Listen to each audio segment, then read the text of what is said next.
வணக்கம் நண்பர்களே. ஈவினிங் டைமில் தமயந்தி அம்மா கிட்ட ஸ்நாக்ஸ் ஏதாவது சாப்பிட்லாம் போல் இருக்குது. ஸோ வாங்கலான்னு சொன்னேன். அம்மா எதுவும் வாங்க வேணாம், ஹெல்த்தியான ஸ்நாக்ஸு நானே 5 மினிட்ஸில் செஞ்சு தரேன் அப்படின்னு சொன்னாங்க. என்னன்னு பார்த்தா உண்மையாலுமே அது ரொம்ப ஹெல்த்தியான ஃபுட்டாக தான் இருந்தது.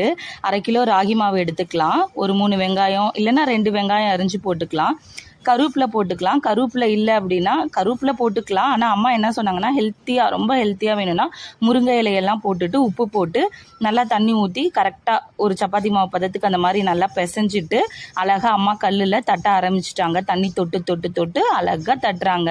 2 பக்கமும் நல்லா எண்ணெய் ஊற்றி வேக வச்சுட்டாங்க. நல்லா வெந்த உடனே அம்மா இலையை போட்டு பிளேட்டில் மாற்றிட்டு, இந்த ஹெல்த்தியான ஸ்நாக்ஸு வெளியே போய் சாப்பிட்டு இந்த வெயிலெல்லாம் உடம்பை கெடுத்துக்க வேணாம், இதை விட ஆரோக்கியம் வேறு எதுவுமே கிடையாது அப்படின்னு சொல்லி ராகி ரொட்டி சூடாக சுவையாக கொடுத்துட்டாங்க. சாப்பிடவே செம்ம டேஸ்ட்டாக இருந்தது, நல்லா சாஃப்டாக இருந்தது. ஸோ